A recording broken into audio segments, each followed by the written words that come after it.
Төлөгөн Касымбеков. Төлөгөн Касымбековдун сынган кылычы бул туу чокусу.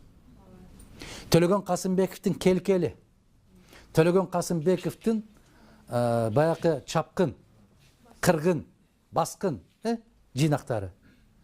Биздин адабият, тарыхый адабияттын туу чокусу. Касымалы Жантөшевдин Каныбек романы. Каныбектей керемет, Каныбектей укмуш чыгарманы.